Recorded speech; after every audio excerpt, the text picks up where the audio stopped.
All right, Buccaneers, it is Fumane. Welcome back if you are returning, and welcome if you are new here. This channel is all about making sense of football, just honest conversations reflecting on the game we all love.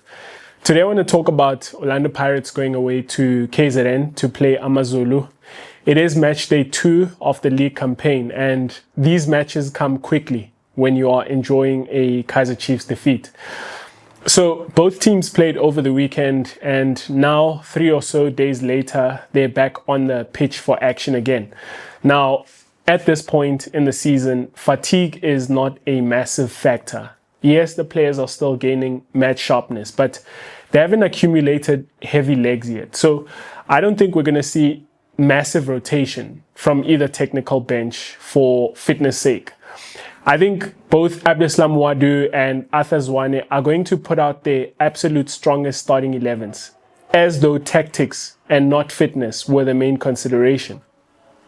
I think what Abdeslam Ouaddou recently said is quite telling when he spoke about the lessons he learned last season. So last season, Orlando Pirates dropped point right at the opening of the league campaign, and Ouaddou admits that one of the main reasons was that he sacrificed stability in his lineup by trying out too many new players too soon. So as a result, he wants to make sure he doesn't repeat that mistake. He wants to grind out these early results. He wants to build a proper foundation of points before we get to crunch time. Because by the time you get to 10, 15 games and that number of games have passed and you're heading into November, December, you don't want to be playing catch up to Marabastad. Anyway, going into the game, Pirates are away at the Hollywoodbets Kings Park Stadium for a midweek night match. They won't have that all too familiar element of the Orlando Amstel Arena where 46,000 supporters force a winning goal when things aren't going our way, like we've seen on many occasions. So the quality and the tactical structure of Orlando Pirates simply have to carry the day for Pirates to win. And to understand how Pirates can win, we have to dissect AmaZulu. Now, I spent time watching their game against Sekhukhune, and Arthur Zwane has them playing a very fluid system. On paper, when they don't have the ball, they set up in a 5-3-2 mid-block. They don't really press your back line aggressively. Usually it's just Thandolenko Singwenya, the 23-year-old Zimbabwean target man up front, trying to trigger a light press while the rest of the team drops into shape. But when they're in possession of the ball, the formation changes. Tariq Philis steps out of centre backs and moves up into midfield, something we've seen before with Rivaldo Coetzee at Sundowns and maybe John Stones at Man City. He plays as what we call a halfback. He forms a double pivot with Kgape Moralo in central midfield, especially when they're in build-up. By the way, I don't know if anybody else has been thinking this, but Moralo for me is very reminiscent of Kamkhelo Mkocho. Very calm, very disciplined, sitting deep in midfield, receiving off of defenders, and dictating play. I don't know, is anybody else thinking that? And then in front of the double pivot, you've got a talented AmaZulu developed Spamandla Zikali playing in the hole between the lines as the risk taker and playmaker. And then you've got Mlondi Mbanjwa making direct third man runs from midfield beyond the forward line, and sometimes making that attack look like a front three. And then up top again, Ngwenya is the target man who fights with centre backs and holds up the ball for them, and is the target for crosses. And then next to him, Atini Makogolo, jersey number 2, is an absolute spark. A short, diminutive false 9 who drops deep, dribbles past players, and links everything together. Very pacey and intelligent. So they have a lot of good young players. Makogolo, Zikali, and Khatebe at right back are definitely my ones to watch from their team. Zwane does ask his central midfielders to cover so much ground in the way their team plays, and it takes a massive physical toll on them. Against Sekhukhune, both Moralo and Mbanjwa had to be subbed off at 60 minutes for Siyanda Hlangabeza and Neo Mkwena, and Moralo looked empty. He looked very knackered. AmaZulu plays with so much fluidity, but I also think that's where they are most vulnerable, because when they lose the ball, they scramble to transition into defensive formation. Nkoskhona Khatebe, a very capable right wing back, is very aggressive going forward. But often when possession turns over, he is caught high up the pitch and has to run back late.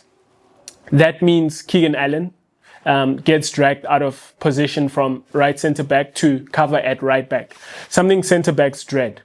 On top of that, Ryan Hannamoob isn't a traditional centre back. He's naturally a left back playing at centre back for them. And when Phyllis steps up as a half back, you've got him also scrambling, Phyllis, to drop back between Allen and Hannamoob as well when the opposition is attacking them.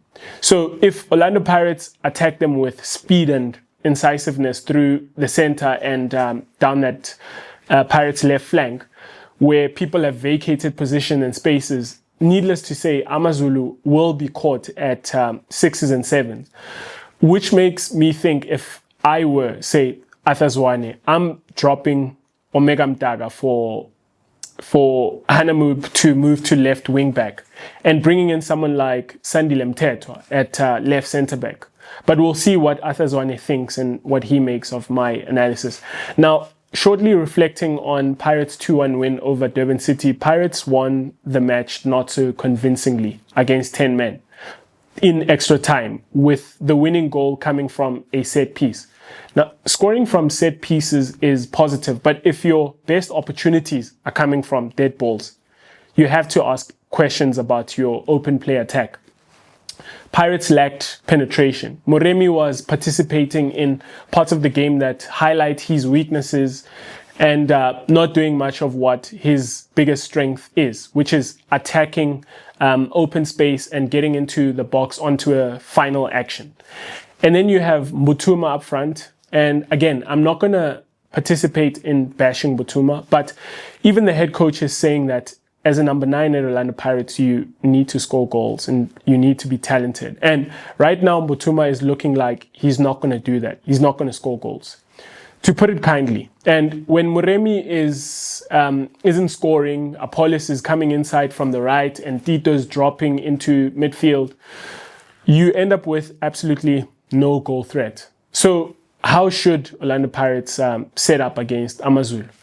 Now, for me, Chaine, Sbilibili, Siema pick themselves. Left centre back depends on whether Sbisi will be fit to play, but we might see Zulu start, unless if the natural left foot of Chabatsane is preferred. On the left side, this is where Pirates can really hurt AmaZulu. I would bring Deon Hotto back into the starting 11 at left back. Hotto obviously is an extra attacker, and he gives you that aggressive overlapping run down the left touchline. Ahead of him, I would play Oswin Appollis on the left wing, because with Hotto holding the width on the outside, Appollis can drift inside into that left half space on his favorite right foot. That puts Appollis closer to the goal where he wants to be, where he is dangerous, where he can actually threaten the goal of the opposition with a shot or play his trademark killer pass, instead of being stuck on the right where the pictures are very different for him and he's having to, come inside onto his weaker left foot.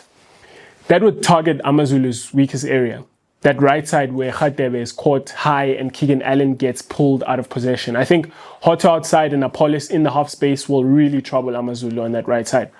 And then on the right wing for Pirates, I wouldn't play Moremi because, again, Moremi playing on the right will make his weaknesses magnified. Being left-footed, he will have to run inside into tight spaces. His nightmare. However, Kabelo Khositsile looks more comfortable in those situations. Khositsile gives you that directness and 1v1 pace to hold with, isolate Hannamoob.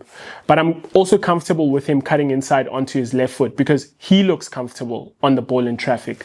I think that way you've got width through Hotto and Sbilibili, and people also attacking the half spaces between fullbacks and centre backs in Khositsile and Oswin Appollis. In central midfield, AmaZulu looked to get a lot of bodies into the center with, again, Moralo, Zikali, Mbanjwa, and Fili stepping up. And I like Cameron Danson because he reminds me of Pedri, and he is intelligent and brave on the ball. But his youthful exuberance might leave us exposed defensively against that central crowd. So in this game, I would start Danson on the bench and bring in a dedicated midfielder who will hold position and not restrict Mbata so much. Someone like Mtiani or Matumi Mulai. Not to play box to box, but purely to sit in the center of the park, dictate the game and break up anything Zikali wants to do. I think playing this way will make sense because when Tito also drops deep, and he will drop deep, he will form that third man in midfield so that Pirates aren't necessarily outnumbered. Meanwhile, you've got someone always between the lines in Hostil and Appollis. And then anyway, up front, given our goal-scoring struggles, I really think Ouaddou might surprise us with a change in that striking position to give us a sharper edge in the penalty box. You know what I'm already thinking. I saw pictures of him training and I wasn't sure if it was AI. I don't think it was. But this team is begging for him and his 10 goals right now. If he has been training, I bet you Mufugeng has already been on the phone call with his former colleagues and asked them, how is he? Imnate Aute. And I hope the answer to that has been President Muna Aute Ijanet. No way Hujiwanet Kemun. Anyway, AmaZulu are a good side with talented young players, but their fluid, expansive style leaves massive gaps if you're going to be sharp in transition. If Pirates buff up in central midfield, exploit that left flank through Hotto and Appollis, and show finishing sharpness in open play, all 3 points are there for Pirates for the taking. Let me know what you think in the comments down below. How would you line up against AmaZulu? Do you agree with dropping Moremi, switching the side of Appollis to the left, and bringing in a holding midfielder? Let me leave it here. I'll catch you in the next one. Cheers, guys.